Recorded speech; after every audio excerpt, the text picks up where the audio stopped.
Kokonsulta ko lang po sana, Dok, yung kalagayan po ng kapatid ko. Grade 11 student po siya. Nung isang araw po, tinawag po ng teacher niya yung attention po namin kasi nagkaroon daw po ng episodes po na kung saan umiiyak po siya ng malakas tapos sumisigaw po siya during class. Kaya nai-interrupt po yung klase po nila. Ngayon, pinayuhan ng principal at ng guidance counselor na ipa-psychological check-up daw po namin siya para daw po ma-assess yung mental health ng kapatid ko, malaman kung ano na talaga yung condition niya sa ngayon.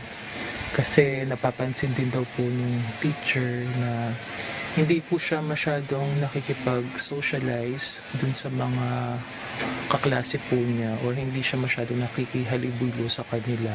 Nag-aalala na rin po sila doon sa mga nakikita nila or napapansin nila sa ginagawa po nung kapatid ko. Yun po. Bali, ang nag-recommend po pala sa akin na lumapit po sa inyo yung guidance counselor po namin. Kaya nagbaka sakali po ako na humingi ng tulong, nag-message po ako sa program po ninyo at sana isa rin po ako dun sa mga matulungan po ninyo kung sakali refer po yung kapatid ko po sa isang psychologist po para po sana mapayuhan po kami kung ano po yung kailangan namin gawin sa kanya, paano po yung magiging or dapat na treatment namin sa kanya.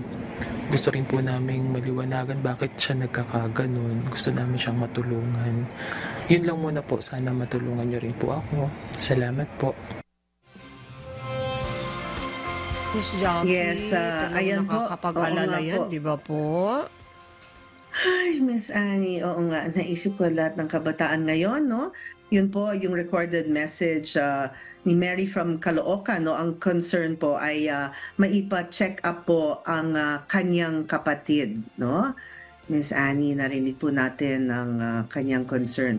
Siyempre, hindi natin alam kung anong nangyayari sa eskwelahan, no? Kaya, Correct. nakakakabado. That's correct. Kung ikaw ay nanay, talagang mag-aalala ka. Okay. Para Yes, po, mabigyan natin ng tugon ang inyong inilalapit, Mary, ngayong hapon, makakapanayam natin ang isa sa mga tanyag na psychologist na napakabait. Let's welcome mga kasambahay. Good afternoon. Please welcome Dr. Camille Garcia. Okay, hindi ka masyado kasing kulang yung information. Una-una kasi sinabi na nagsisigaw lang sa eskwela. Ang sana na tanong din na nasabi rin niya kung bakit naging gano'n na bigla lang sumigaw siya sa eskwelahan. Meron bang pangyayari na up to this time gano'n pa rin ang ginagawa kahit na nasa bahay? Kasi hindi ko alam kung itong batang ito nakaranas ng trauma, nakaranas ng bullying sa eskwelahan, or even sabihin na natin kahit hindi man yun, meron talagang I'm hoping na hindi ito yung tinatawag natin non-epileptic seizure. Kasi merong iba na, di ba, alam natin pag epilepsy, nangingisay. Yung iba naman, pag non-epileptic seizure ang dating, yung sumisigaw basta. Yung mga tipong ganon. So, hindi ito nagiging psychological condition rather than nagiging neurological condition ito. Pero bilang, babae ba yung estudyante? Hindi ko alam. Babae nga ba? Ma'am Annie? Babae Yes, po ba? Miss Jackie, di ba? Babae? Opo. Okay. Kasi Hindi pa kung namin babae alam. siya, Oo. Opo, Kasi, yun ang binabanggit dito po. kung babae siya, meron kasing tinatawag na conversion disorder. Ito yung dati, no, ang tawag, kung alam niyo yung nagiging hysterical, yung hysteria, yung sinasabi. Pero wala na kasing, hindi na ginagamit yun hindi na tinatawag na hysteria, kundi yung tinatawag na conversion disorder, wherein ang isang tao biglang parang nagiging matamlay, hindi nakikipag-usap, tapos bigla na lang sumisigaw. At saka usually ang manifestation is something physical. Pero kung ito ay sumisigaw daw at biglang nagkaroon ganito, there must be something wrong na deeper. Na sana kung sakasakali ang pwede ko maitulong is ganito. Pumunta sila dito, not on lang wag this week dahil kasi may taping ng face-to-face. Probably next week, pa-schedule niyo po 19 or February 19 or 20. Okay lang po, nandito ako. Tapos ngayon, kung sakasakali na ito ay higit pa na talagang kinakailangan na psychiatrist po, probably we could ask them na pumunta sa NCMH, tapos pumila sila doon para sa ganon, kung sakasakali, makakakuha din sila ng hindi lang po siya madadiagnose, kundi mabibigyan ng libreng gamot. Medyo matagalan lang talaga, matagalan lang po yung sinasabi natin na paghihintay doon, pero eventually, ang kainaman po kasi, dahil ang NCMH, pag binigyan po ng reseta yung pasyente, pwedeng pumila sila doon sa pharmacy, libre na yung gamot. So yun yung magandang doon yung mangyayari na pagkakataon na ang mga pasyente po nabibigyan ng pagkakataon na sasabihin wala silang pera para pambili ng gamot. Hindi po. Ang kinakailangan lang po ay magtiyaga dahil sa dami po ng pumipila doon.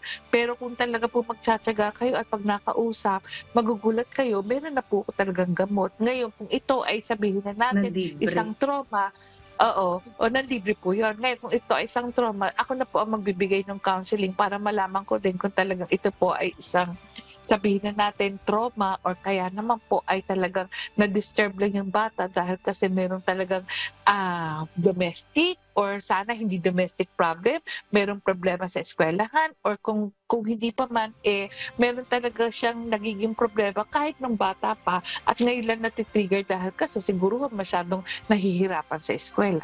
So yun, I will be waiting for them this coming by next week para matulungan ko rin po sila.